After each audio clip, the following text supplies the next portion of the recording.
Did you know that there's a long-necked dinosaur with a club at the end of its tail like an ankylosaur? Well, it turns out there's a couple, but for day 3 of Dinovember, it's my pleasure to introduce you to Shunosaurus, a relatively small long-necked dinosaur, aka a sauropod, from late Jurassic China. Their clubs definitely aren't as proportionately large as an ankylosaur tail club, but they have longer tails, making it harder to hold something heavy out at the end of it, so that makes sense. And what's awesome is that this is not just like a weird one-off specimen that we found one time. Shunosaurus' tail clubs are well documented.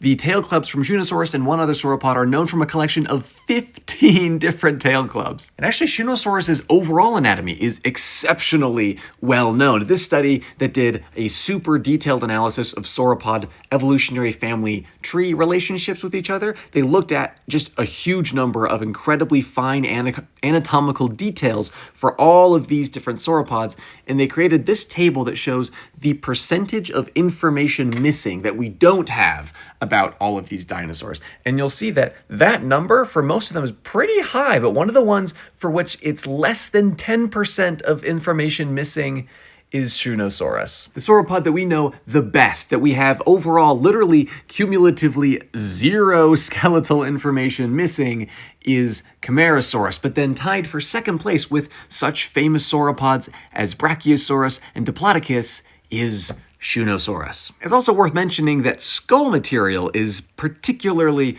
important usually for identifying and studying dinosaurs, and you'll see that for a lot of these, or for at least a number of them, we don't have any skull material whatsoever, but for Shunosaurus, it's almost all of it, and Shunosaurus is very important in that regard because it's actually the earliest sauropod known that we have skull material for. And while we're talking about its head, you might have noticed that Shunosaurus isn't just bizarre because of its tail, but also because it has a relatively short neck for being a long-necked dinosaur. And now it's not alone in that regard. There's in fact an entire subgroup of sauropods called the Dicraeosaurids that are pretty well known for in general having really short necks. But Shunosaurus is not in that group, so it's just out here doing this on its own. And its neck, combined with what its teeth and its skull looked like, give us good reason to think that it was specialized for browsing on the ground or very low-hanging plant material. And lastly, although Shunosaurus was relatively small for a sauropod, coming at around just over 30 feet long, it shared its environment with the huge